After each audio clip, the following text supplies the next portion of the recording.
स्नान करने का जगह है। महाराज जी बहुत बढ़िया जुगाड़ बनाए हैं, देख लीजिए। डब्बा रखे हुए हैं, उसमें बोरा डाल दिए हैं, पानी रास्ता भरता रहता है और निकलता रहता है।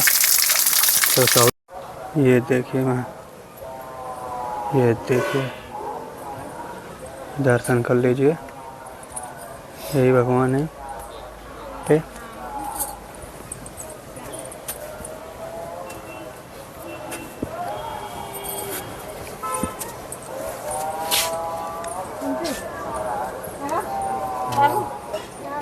ये देखिए गाँव पर ले मैया सिंदूर लगाओ, माता जी का जो अपना चूड़ी लाई हो, चूड़ी चढ़ाई जाती है माता जानकी का, सिंदूर लगाओ। ये अपना सामान इधर है। ये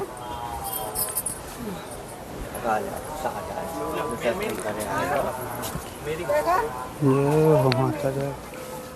अरे हटो चलो हटो, भाग जाए।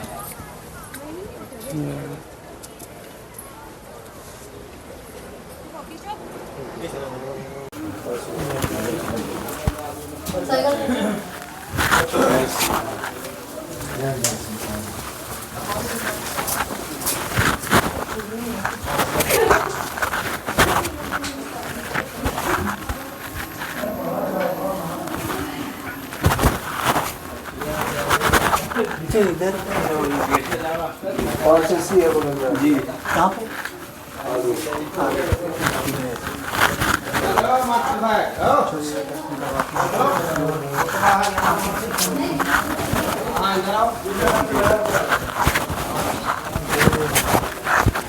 चलो प्रणाम करके सबके पढ़ते रहो धीरे धीरे। प्रणाम करो। अरे उनका लिखा है, चलो भैया चलो।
क्या नाम भैया?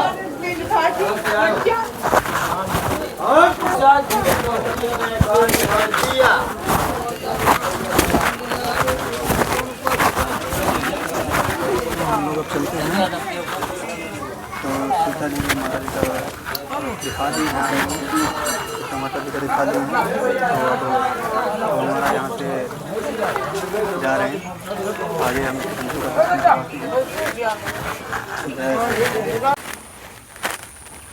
तो दोस्तों हम आ चुके हैं आश्रम में।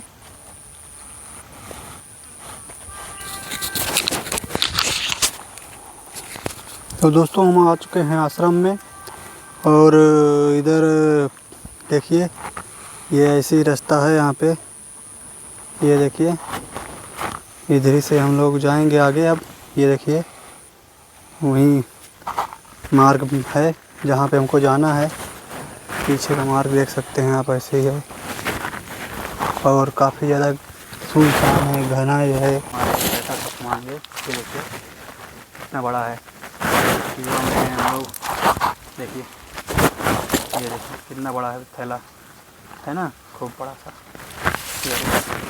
ये हमारा एक्टिवा में रखा रहता है, इसमें हम लोग सामान भर के ले जाते हैं और हम यहाँ पे बैठेंगे, थोड़ा विश्राम करेंगे, यहीं पर बैठेंगे विश्राम करेंगे और जब आ जाएंगे तो हमको आगे के मार्ग बताएंगे, हम उधर ही जाएंगे और आपको दर्शन करवाएंगे। चलिए ठीक है, कुछ देर बाद कितना घना हुआ है, देखिए यहाँ पे ऐसे ही होता है वृक्ष वगैरह। तो चलिए ठीक है, अब मिलते हैं अगले वीडियो में, और दर्शन अभी अगले वीडियो में ही करवाएंगे, क्योंकि हमको क्या इंतज़ार करना है और ये वीडियो थोड़ा सा काटना पड़ेगा। अभी हम भाई को लेट कर रहे हैं आने के लिए, आएंगे तब मार्ग बताएंगे तो हम आगे जाएंगे। चलिए, जय श्री राम, जय श्री राम।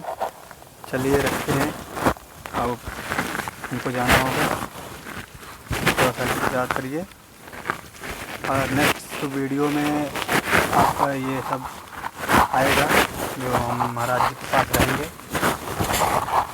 चलिए, जय श्री राम। ये देखिए माता जी की मंदिर है यहीं पे, शनि देव माता जी की दोनों की है। तो ये देखिए, बोलिए जय सिया राम, माता जी की जय माता। ये देखिए दोस्तों, कितना घंघोर जंगल है। यहाँ पे हम लोग रास्ता से जा रहे हैं, देख लीजिए, बहुत ही घंघोर जंगल है यहाँ पे, रास्ता बिल्कुल नहीं है। ये देखिए, ऐसे ही पगडंडी बता रहे हैं कि जैसे जाना है। अब आगे देखिए कैसे जाते हैं हम लोग।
बहुत ज़्यादा दूर तक आ चुके हैं, पर लेकिन अभी तक कुछ समझ में नहीं आ रहा है। ये देखिए जंगल ही जंगल है एकदम, कुछ भी समझ में नहीं आ रहा है कि रास्ता किधर है, किधर को जाएं, किधर को नहीं जाएं, कुछ भी समझ में नहीं आ रहा है।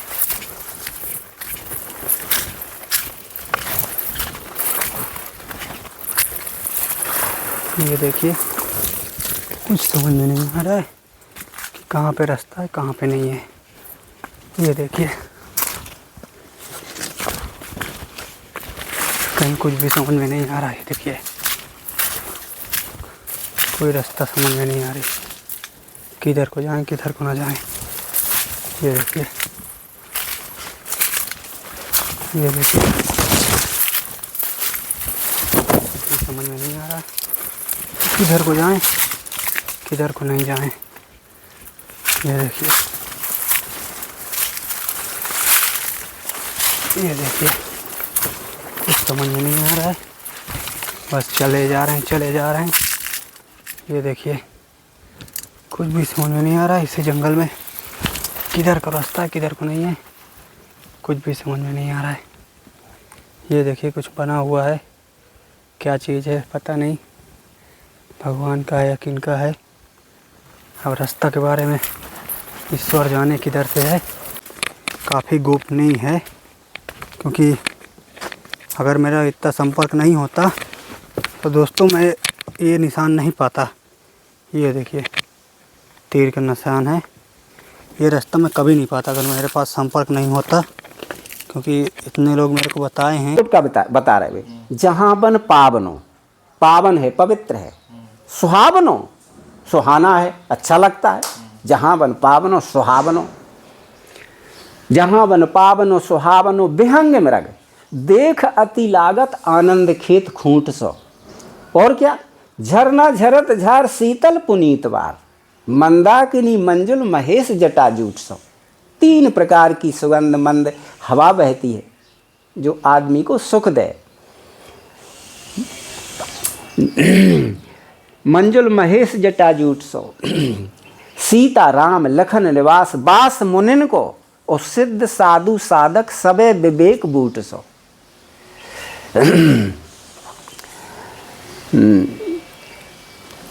तुलसी जो राम सो स्नेह सांचो चाहे तो, ऐसे ही स्नेह सो विचित्र चित्रकोट सो। तुलसीदास जी कहते हैं कि हे तुलसी, अपने से कहते हो कि हे तुलसी, तू यदि भगवान राम के चरणों से प्रेम चाहता है, अर्थात अपने कल्याण से प्रेम करना चाहता है, अपने लोक परलोक परमात्मा से प्रेम करना चाहता है, तो ऐसे ही स्नेह सो विचित्र चित्रकूट सो, ऐसे ही ये स्नेह रूपी चित्रकोट का तू सेवन कर। और जगह साधन करने पड़ते हैं, यहाँ साधन अपने आप होता है। हनुमान जी बोल रहे हैं तुलसीदास जी। हाँ, तो ऐसे ही ये विचित्र, तो इसका मतलब ये है कि तुलसीदास जी ने चित्रकूट का जो आध्यात्मिक चित्रकूट का उसका वर्णन किया कि जहाँ बन पावनो सुहावनो विहंग मृग देखयति लागत आनंद खेत खूंट सो, झरना झरत झाल शीतल पुनीतवार मंदाकिनी मंजुल महेश जटा जूट सो। तुलसी जो राम सो स्नेह साँचो चाहे तो ऐसे ही स्नेह सो विचित्र चित्रकूट सो, विचित्र चित्रकूट का तू सेवन कर तो राम जी के चरणों में प्रेम हो जाएगा। ऐसे इस चित्रकूट की ये बताई महिमा। अब ये है कि अब दूसरे चित्रकूट का दर्शन करो।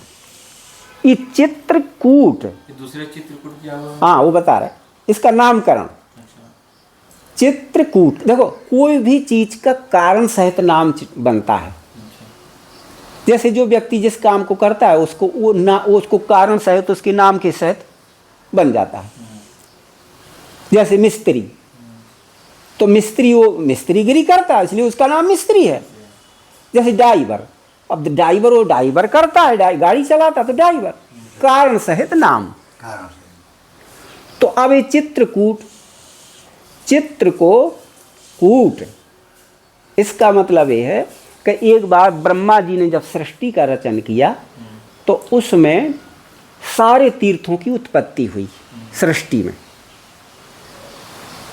तो अब इन्होंने, ब्रह्मा जी ने एक एक तीर्थ को उत्पन्न किया अपने चित्त से, तो उसका नाम पड़ा चित्रकूट। जो ब्रह्मा जी के चित्त से उत्पन्न हुआ उसका नाम चित्रकूट। तो अब चित्त का अर्थ होता है हृदय भी होता और चित्त भी होता। लोगों के हृदय में जो चित्त है, कहते हैं हमारा चित्त नहीं लगता यार, आज तो हमारा चित्त बहुत प्रसन्न है। तो चित्र का अर्थ होता है दो, जो चित्र बनाता रहता है उसका काम है चित्र बनाना।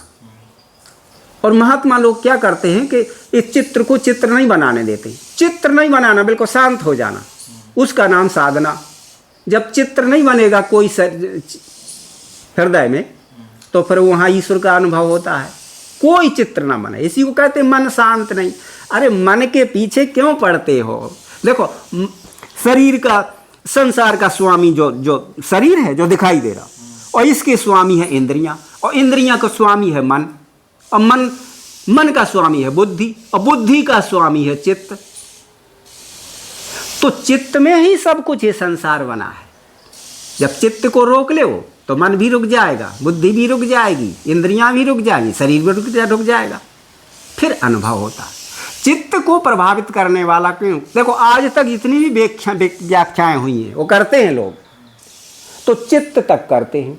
चित्त के आगे क्या है कोई नहीं बताता। और चित्त को प्रभावित कौन करता है, चित्त को शक्ति कौन देता है मनुष्य के, उसका नाम है ईश्वर तत्व। और जिस दिन चित्त रुक जाएगा तो ईश्वर तत्व का तुरंत अनुभव हो जाएगा, टाइम नहीं लगेगा, क्योंकि ईश्वर सत्य है, सत्य रूप है, सर्वव्यापी है। तो चित्त का दो काम है, चित्र बनाना। जैसे कोई देखो चित्र बनाता है, कहीं भी आप लिखते पढ़ते हो कहीं, तो पहले उसको चित्त में कहीं आकृति बनाएगा हो तो पहले तो यहाँ है ना, उसको याद, चित्त में याद है तब वो बनाएगा। तो चित्रकूट का अर्थ एक ये भी है कि जो चित्रकूट में रहते हो, ईश्वर साधना करते हो, तो चित्त को कूटो, चित्र को शांत करो, तो भगवान राम का दर्शन, भगवान राम का अनुभव ईश्वर गुणों का अनुभव, ईश्वर का अनुभव, ईश्वर मिले चाहे ना मिले पर उसके अनुभव, उसके गुण, उसकी प्रतिभाएं आने लगती हैं। पहली शर्त यही है साधना में। ईश्वर बाद में मिलता है, पहले उसके गुण आने लगते हैं। तो ये अच्छा, दूसरा ये हुआ चित्र कि ये चित्रकूट की नाम की महिमा है कि जैसे इसका नाम पड़ा, ऐसे समझो। अच्छा, जब चित्त शांत हो जाता है तो व्यक्ति को शांति अपने आप मिलने लगती है। यही कारण है कि वाल्मीकि जी ने कहा कि चित्रकूट गिरकर निवासु, क्योंकि चित्त वहाँ अचित्त हो जाता है। तो भगवान राम आए और उनको शांति मिली। यहाँ संताप दूर, संपूर्ण संताप दूर हो जाना ही शांति है। एक संताप रहेगा तो उन संतापों में इच्छाएं भी निवास करती हैं। इसलिए साधक को, शिक्षक को और जो स्वाध्याय करते हैं उनके लिए सावधानी पूर्वक चित्त पे नियंत्रण रखना चाहिए, तो जाके कोई भी विषय को समझ सकते हैं। चाहे शिक्षा का विषय हो, चाहे कोई भी विषय हो, जो भी आधुनिक विषय, आध्यात्मिक विषय, जो भी। तो इस प्रकार। और दूसरा विषय आध्यात्मिक है। उसमें हमने पढ़ा है कि ये चित्रकूट, एक चित्रकूट गिर करव निवास, ये गिर का नाम है। गिर का अर्थ है पर्वत, पर्वत है, इसका नाम है। और तीसरा इसको ऐसे भी कह सकते हो कि ब्रह्मा विष्णु महेश की जन्मभूमि चित्रकूट है। ये भागवत में भी इसका उल्लेख है। जो अत्रि अनसुईया के यहाँ जो जन्म लिए, ये ब्रह्मा विष्णु महेश की भूमि सृष्टि में कहीं नहीं है, यही है। वो तो भागवत का विषय है, भागवत में लिखा, आप वहाँ देख लेना।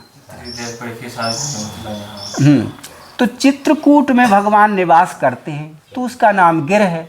गिर यानी पहाड़। तो जिस पहाड़ में भगवान निवास करते हैं, पर्वत में, तो वो पर्वत कैसा है? तो उस पर्वत में 4 दरवाजे हैं। आध्यात्मिक बातें बता रहा। 4 दरवाजे हैं। पूरब दरवाजे का नाम है, ये चित्रकूट जो है पूरा, हाँ, इसमें 4 दरवाजे। इसको कामतानाथ कह सकते हैं। कामतानाथ, और उसकी चर्चा कर। पूरब दरवाजा है। तो चित्रकूट में सिर्फ इसी पर्वत का महत्व है? हाँ, नहीं, चित्रकूट ऐसा है कि बड़ी एरिया है। हाँ, तो 84 कोस ये अच्छी है। हाँ, 12 कोस की एरिया है, 84 नहीं, 12। तो उसमें जैसे आप गांव में एक घर में रहते हैं, तो घर का नाम नहीं लिया जाएगा, गांव का नाम लिया जाएगा। और गांव की संपूर्ण जानकारी है, वहाँ तुम्हारा खेत भी है, घर भी है, और भी जहाँ तहाँ। इसी तरह चित्रकूट है कि भगवान राम जहाँ रहते हैं वो सब एक ही है, चित्रकूट है। तो पूरब जो चित्रकूट जो पहाड़ है, पर्वत है, वो पूरब जो दरवाज़ा है, वो दरवाज़ा, उसका नाम है, ऊपर का जो वन है साकेत वन है ऊपर। और जो फाटक, जो पूरब जन्म का जो पूरब फाटक है, वो फाटक के दोनों साइड से चंद्रभागा और कोस की दो गंगा बहती हैं। ऊपर का जो वन है उसमें साकेत नाम का वन है, उसमें सनकादिक आदि ऋषि निवास करते हैं उस वन में। और जब भगवान राम सुबेरे जानकी जी के साथ पधारते हैं, तो इंद्र भगवान अपने सब अनुचरों के साथ में और भगवान का फोटो सत्कार के साथ पूजा आरती करते हैं। इसलिए परिक्रमा करते समय भगवान इंद्र से पूजित भगवान का वहाँ ध्यान करना चाहिए। फिर आगे चलो तो जो एक गौसुरा नाम का दक्षिण दो फाटक है, दूसरा फाटक है, तो वो वैश्राम्बक नाम करके वन है। ऊपर का वन जो वैश्राम्बक वन है उसका नाम। और फाटक के दोनों साइड से कृतमाला और ताम्रपाणी 2 गंगा बहती हैं, जो ब्रह्म हत्या को भी नष्ट करती हैं। तो उस फाटक पर धर्मराज का पहरा रहता है। जब 12 बजे रात्रि में भगवान वहाँ से पधारते हैं अपने अनुचरों के साथ में, जानकी जी के साथ में, तो वहाँ पर धर्मराज अपने अनुचरों के साथ में फोटो सत्कार के अनुसार वहाँ पूजा आरती करते हैं। इसलिए भगवान राम से पूजित वहाँ प्रणाम आदि करना चाहिए। और फिर पश्चिम का जो दरवाज़ा है वो वरुण देव का पहरा रहता है। ऊपर का जो वन है वो पुष्पभद्र नाम करके वन है। तो जब सायंकाल में जानकी जी के साथ में जब भगवान राम पधारते हैं तो वहाँ वरुण भगवान अपने सब अनुचरों के साथ में वहाँ भगवान राम का फोटो सत्कार के साथ पूजा आरती करते हैं। फिर इसके बाद में जो उत्तर फाटक जिसको सरजू कहते हैं वो फाटक है, तो उस फाटक पे पुष्पभद्र नाम करके ऊपर का जो वन है पुष्पभद्र नाम का वन है, नंदन वन नाम है उसका। तो उसमें उस समय जो 12 बजे रात्रि में भगवान राम जानकी जी के साथ में पधारते हैं तो भगवान के जो दिव्य पार्षद हैं वो वहाँ निवास करते हैं। तो 12 बजे रात्रि में कुबेर भगवान का पहरा रहता है, तो कुबेर से पूजित भगवान राम का वहाँ ध्यान करना चाहिए। इस प्रकार 4 फाटक हैं। 4 फाटक के अंदर में जैसे घर के अंदर में 1-2 दरवाजे होते हैं, आवरण होते हैं, ये आवरण समझो, तो 7 आवरण और हैं उसमें। तो पहले आवरण पर भगवान के जो दिव्य पार्षद हैं नल नील आदि वो निवास करते हैं। आवरण माने होती हैं जैसे सीमाएं, दरवाजे समझो, जैसे 1 दरवाज़ा 2 दरवाज़ा, ऐसे जैसे राजाओं की ड्यूटी होती तो 1 पहरा 2 पहरा 3 पहरा, इस ढंग से ऐसे समझो। तो पहले दरवाजे पर भगवान के दिव्य पार्षद निवास करते हैं, दूसरे दरवाजे पर ब्रह्मा विष्णु महेश इत्यादि जो धीर की विश्व वंदित ऋषि हैं वे निवास करते हैं। तीसरे दरवाजे पर गंगा जमुना सरस्वती सरयू आदि ये निवास करते हैं। और चौथे फाटक पर कमला बिमला इत्यादि सखियाँ निवास करती हैं। 5वें फाटक पर जो जितने भी बीज रूप से पहाड़ हैं, विश्व पूजित पहाड़ हैं, माननीय पूजित पहाड़ हैं, वे निवास करते हैं। और 7वें फाटक पर गायत्री आदि देवी आदि निवास करती हैं। इस प्रकार 7 आवरण हैं। 7 आवरण के पार जा कर के फिर भगवान का जो है वहाँ एक मंदिर है। तो मंदिर के पीछे कल्प वृक्ष है। कल्प वृक्ष के नीचे भगवान का दिव्य सिंहासन है। उस कल्प वृक्ष से सुंदर सुंदर पराग झरते रहते हैं जो बहुत दूर तक उसकी महक जाती है। और मंदिर के सामने तालाब है जो 9 प्रकार की मणियों से घाट रत्नों से जड़े हुए हैं। उसमें नीले लाल पीले हर प्रकार के कमल खिलते रहते हैं। वहाँ भगवान का दिव्य सिंहासन रखा रहता है। सुरतत्व में इसमें आया है ना, भगवान के स्तोत्र में आया है, ये स्तुति आई है उसमें, तो उसका वर्णन है उसमें। तो ये है। तो इस ढंग से कल्प वृक्ष के नीचे भगवान का दिव्य सिंहासन रखा रहता है। सामने तालाब है। तालाब 9 प्रकार की मणियों रत्नों से घाट परिपक्व हैं। तो इसलिए कहते हैं कि चित्रकूट सब दिन बसत प्रभु सिया लखन समेत। भगवान यहाँ हमेशा सदैव निवास करते हैं वहाँ पर। इस ढंग से है। तो कभी नहीं छोड़ते। तो ब्रह्मा विष्णु महेश की जन्मभूमि है, ये भागवत में है, ये भी एक विषय है। दूसरे ये है कि जो ये आध्यात्मिक विषय समझाया है हमने, ये भी है। तीसरा ये है कि वाल्मीकि ने जब उनको चित्रकूट का वर्णन बताया तो मूल रामायण में लिखा कि चित्रकूट जिम बसे भगवाना। चित्रकूट में भगवान निवास करते हैं। अब राम जी निवास करते हैं, ब्रह्मा विष्णु महेश की जन्मभूमि और अनंत।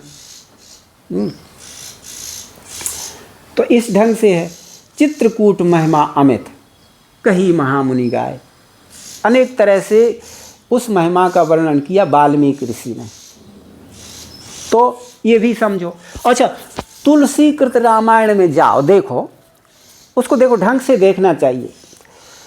तो चित्रकूट का जो वर्णन है एक कांड बन जाएगा, इतना वर्णन है वाल्मीकि में और तुलसी कृत में। और कांड भले ही छोटे, जैसे किष्किंधा कांड, आरण्य कांड, ये छोटे कांड हैं, परंतु जो चित्रकूट का जो विवरण है इसमें, जो वर्णन है इसमें लिखा है, ये एक कांड के बराबर है। तो इसको कांड नहीं बनाया। कांड उसको कहते हैं जहाँ कोई घटना घट जाए, उसको कांड कहते, कांड हो गया। चित्रकूट में कोई कांड नहीं हुआ, कहीं कांड हो जाए तो यहाँ शांति मिलती, यहाँ आते लोग। राम जी को कांड हो गया अयोध्या में, इसलिए जब ज्यादा समय जो है राम जी जो है अच्छा कांड में ही बिताए। देखो बाल कांड शुरू हुआ तो वहाँ वो निशाचरों से बाल कांड में ही वो ताड़का और विश्वामित्र के हमें राक्षस आ गए, और फिर भी जी आ गए, परशुराम आ गए जनकपुर में, तो जो कांड बन गया, कांड बन गया जो। अच्छा फिर इसके बाद में चलो अयोध्या कांड में चलो, तो अयोध्या कांड में आए तो दुंदवी नाम की वो जो गंधर्वी थी मंथरा, बस शरापित थी, कूद पड़ी तो अयोध्या छूट गई तो कांड बन गया जो कांड बना। अब आए चित्रकूट, तो चित्रकूट में एक कांड से भी ज्यादा वर्णन है, पर यहाँ कोई कांड नहीं हुआ, कोई कांड नहीं। अब यहाँ से चलो तो आरण्य कांड गए, आरण्य कांड में कांड हो गया, जानकी जी हरण हो गई, जटायु मर गए और जानकी जी का कांड हो गया जो कांड, इसलिए वो कांड बन गया। फिर इसके बाद में किसकिंधा कांड चलो, किसकिंधा कांड में बाली और सुग्रीव की जो दुश्मनी, तो ले अब दुश्मनी तो ठीक थी, अब वो बाली खत्म हो गए, ले कांड बन गया। अब इसके बाद में चलो सुंदर कांड, तो वो कांड तो बना पर वो कांड सुंदर बना बोले कैसे, अब लंका जल गई तो महिमा ज्यादा है, तो बोले वहां ठीक जली, सुंदर लग जली बा। क्यों?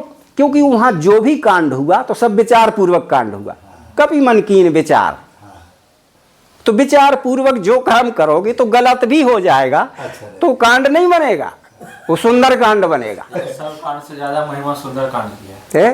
तो आज लोग भी जब रामायण पढ़े तो चाहे न पढ़े जाए, बोले शनिवार है और मंगलवार, बोले सुंदर कांड करो, तो हर घर में जहाँ तहाँ सब लोग सुंदर कांड जरूर ही करते हैं, रामायण पढ़े चाहे न पढ़े, क्योंकि वो सुंदर कांड है, विचार पूर्वक कांड बनाओ वहाँ, ये उसके सुंदर कांड नाम पड़ा। अब इसके बाद में उत्तर कांड, लंका कांड, हाँ लंका कांड तो क्या कहना है, कांड ही बर्बादी रावण को, तो ये भी कांड। फिर उत्तर कांड में भगवान ने, और तो वहाँ तो सब कुछ हुआ, सब कुछ बहुत बढ़िया हुआ उत्तर कांड में, सबको समाधान हुआ, सबके उत्तर दिए गए, सबको आनंद हुआ। पर कांड यही बन गया कि भगवान राम ने पृथ्वी छोड़ दी, अयोध्या छोड़ दी, ये कांड बन गया, इसलिए कांड। तो चित्रकूट में कोई कांड नहीं। तो इस विषय को देखो, अनुभवी संत महात्माओं के द्वारा विषय समझा जाता है तो क्यों नहीं समझ में आएगा। प्राणी भाविक है, प्राणी भावमय है, प्राणी में भाव निवास करता है, तो इस कारण से, इसलिए भैया इन सब बातों की बड़ी महिमा है। फिर कभी आप बताए थे महाराज, ये दरवाजा क्या मतलब किसी को दिखेगा नहीं है? नहीं जी, आध्यात्मिक दरवाजा है, इसलिए हाँ ये अनुभव तो होता है। अभी कुछ समय अब हमने भी देखा है कि जो पूरब मुखारबिंद है वहाँ से हमेशा पहले ज़माने में हमेशा दूध अपने आप आता था मुखारबिंद में, इसलिए उसका नाम मुखारबिंद पड़ा, मुख से ही आता था कामतानाथ के। तो बहुत दिन तक आया, फिर ऐसे कालांतर होते होते इसमें भादों के महीना में आता था। फिर एक बार और आया था बीच में, तो बाल्टी भर गई थी पूरी। फिर इसके बाद थोड़ा आया। फिर अब इतनी प्रकृति उग्र है, सब जगह आध्यात्मिक की उन्नति नहीं है, आधुनिकताएं हैं, तो फिर धीरे धीरे ख़त्म हो गए। सरजू धारा बहती थी, वो भी अभी कुछ लोग जिंदा हैं, उन्होंने देखा। अब इस ढंग से सामान्य मनुष्य और चित्रकूट में कुछ ऐसी भी जगह हैं देखो कि जो प्रकृति के द्वारा बनाई हुई हैं और विज्ञान के द्वारा बनाई नहीं है। जैसे कामतानाथ हैं, ये किसी सरकार के द्वारा तो नहीं बनाए। मंदाकिनी गंगा है, ये किसी के द्वारा तो नहीं बनाई। फटिक शिला है, वो किसी के द्वारा तो नहीं कि किसी क्रेन ने वहाँ रख दी हो, ऐसा तो नहीं है। फिर इसके बाद जो गुप्त गोदावरी चलो, वो किसी विज्ञान के द्वारा तो नहीं बनी है। प्रथमनि देवन गिरगुरा राखी रुचिर बनाए, सोचा कि भगवान राम आएंगे तो देवताओं ने बनाई देखो, इसलिए पहले बना कर। तो कुछ ऐसे सीन हैं यहाँ कि जो अपने आप में ही है, किसी के द्वारा बनाए नहीं है। वो जो चित्रकूट की जो महिमा है जो महाराज जी, जैसे पहले त्रेता युग की और अभी के वर्तमान में, मतलब तो फिर अंतर पड़ गया दोनों में। अंतर तो पड़ेगा ही। देखो कैसे कहा, जैसे त्रेता युग में जिसमें भगवान राम आए थे और अभी जो है मतलब वर्तमान में जो महिमा चल रही है उसमें की महिमा, दोनों में अंतर पड़ गया। जैसे मान लीजिए बोलते थे मतलब दूध जो है मतलब मुखाग्नि से गिरते रहते थे, लेकिन अब जो है मतलब बंद हो गया। हाँ, फिर कम ना हो गई धीरे-धीरे। उसमें देखो भूमि तो वही है और कुछ प्रकृति के द्वारा क्रियाएं जो होती हैं। देखो एक क्रिया होती है मनुष्य के द्वारा, मनुष्य की बुद्धि के, जैसे ये विज्ञान जो क्या है, मनुष्य की बुद्धि की उपज है विज्ञान। पर कुछ क्रियाएं ऐसी होती हैं जैसे पंच तत्वों के द्वारा क्रियाएं होती हैं। जैसे भूकंप हो जाना, तो ये तो मनुष्य के द्वारा नहीं हुआ, ये तो कोई पंच तत्व के द्वारा हुआ। क्यों? पंच तत्व में पृथ्वी भी आती है, इसके द्वारा हुआ। जैसे पानी का वेग आना और बड़े बड़े मकान घर बह जाना, तो ये किसके द्वारा हुआ? ये मनुष्य के द्वारा नहीं हुआ, ये पंच तत्व के द्वारा हुआ, एक तत्व के द्वारा। जैसे आग लगना और हवा चलना और बहुत नुकसान हो जाना, तो ये तो एक तत्व के द्वारा हुआ। पंच तत्व में से जो अग्नि तत्व है उसके द्वारा। तत्व तो उसमें भी था, उसमें क्यों नहीं हो रहा था? अभी क्यों नहीं, अभी क्यों हो रहा है? अभी इसलिए नहीं कि देखो समय आने पर यही तत्व उग्र होते हैं, यही तत्व शांत होते हैं। तो जब समय आता है तो ये उग्रता धारण कर लेते। मनुष्य के क्रियाकलाप तरीका सृष्टि का जो बिगड़ापन है उससे इनमें उग्रताएं आती हैं पंच तत्वों में। इसलिए सनातनों को जानने वाले जो सनातन के जानकार हैं उनको ऐसे अत्याचार नहीं करना चाहिए जिससे कि ये भूकंप आवे, ये हवा चले तो फिर गांव के गांव उड़ा दें, और आग चले तो बहुत नुकसान गांव के गांव को जला दें, और पृथ्वी में भूकंप आवें, आकाश में उल्कापात आवें, अशुभ गतियाँ आवें। ऐसे काम नहीं करना चाहिए। जो सनातन को जानने वाले हैं उनको इन पंच तत्वों की दृष्टि को रोक करके जे रुष्ट न हो जाएं। देखो ये पंच तत्व अपने शरीर में है, ये एक मिनट नहीं रह सकते हो। सांस के बगैर रहेगा कोई? अग्नि तत्व के बगैर कोई रहेगा? पानी के बगैर कोई रहेगा? पृथ्वी सबका साधन है, इसके बगैर कौन रहेगा? पृथ्वी के बगैर, आकाश के बगैर कौन रहेगा? ये सनातन के बगैर एक सेकंड नहीं कोई रह सकता है। ये लोग समझते नहीं इन बातों को। पता नहीं कौन से लोग क्या क्या बोलते रहते हैं। देखो वेदों को पढ़ो, वेदों में लिखा है कि पहले इसमें पंच तत्वों का ही वर्णन है। वेदों में अग्नि तत्व का वर्णन है, वेदों में पृथ्वी तत्व का वर्णन है, वेदों में जल तत्व का वर्णन है, आकाश तत्व का वर्णन है। इन चीज़ों को सुरक्षित रखना चाहिए। तो अब जो तुमने पूछा है कि पहले का ठीक था, अभी का, हाँ अभी अंतर है, यही अंतर हो जाता है। पहले भी पंच तत्व थे, आज भी हैं, पर आज उग्र रूप हैं, वे नुकसानदेह हैं वो। तो इस ढंग से जैसे देखो तीन तत्व, पंच तत्व के जो तीन तत्व वे हमेशा प्राणियों के शरीर में निवास करते हैं। वात पित्त कफ, ये तीन चीजें बिगड़ती हैं तो व्यक्ति का शरीर भी अस्वस्थ हो जाता है। और जब तीनों चीजें सम चलती हैं, नाड़ी को देखो, जब नाड़ी सम चलेगी तो तीन तत्व बराबर हैं, और कफ माने जल, और पित्त माने अग्नि, और वायु यानी वायु तत्व। जब ये शरीर में सम है तो देखो नाड़ी सम चल रही, और जब इनमें विषमता आती तो अस्वस्थता। ये पंच तत्व यही सनातन है। ये सनातन बिगड़ता है तो तुम्हारा शरीर बिगड़ जाएगा। तो सनातन की रक्षा आदमी को सब कुछ छोड़ करके करनी चाहिए, सब कुछ, तो ही सुरक्षितता है, नहीं तो कोई सुरक्षित नहीं है। सनातन के बगैर एक सेकंड नहीं रह सकते हो। ये दुनिया भर की जो मान्यताएं बनाई है ना, ये तो एक दुकानें हैं एक तरीका की। तो भैया बहुत कुछ विषय है, फिर कभी मौका देगा, और इतना बहुत कुछ है। बहुत बहुत मंगल कामना है आप सबकी, और जितने भी सत्कर्मी हैं, देखो जितने भी सज्जन हैं, सत्कर्मी हैं, जो भी हैं, सबके लिए आशीर्वाद है, सबके लिए मंगल कामना है। और सबको भगवान बुद्धि और सबको भक्ति मिले। भक्ति करने से बुद्धि मिलती है, ऐसे नहीं मिलती, आशीर्वादों से बुद्धि नहीं मिलती। सत्कर्म करो, भक्ति करो, बुद्धि गारंटी हमारी है, अवश्य मिलेगी। इस ढंग से अभी रोटी महाराज जी बना हाँ अभी हम कर रहे थे। तो ये महाराज जी कसरत कहीं लग गया था, आप बता रहे थे। हाँ वो अरे वो बता ही तो दिया आपको। हाँ, तो इस ढंग से भैया अब फिर कभी मौका देगा। 200 रुपया है। दोस्त महाराज जी को थोड़ा दवा ववा के किराया भाड़ा दे देंगे। अब कुछ हो गई बात, बहुत कुछ हो गई। तो यदि आप चले तो मेरे साथ चलिए, नहीं तो फिर महाराज जी अरे इतना ही बहुत है, अब जाना है।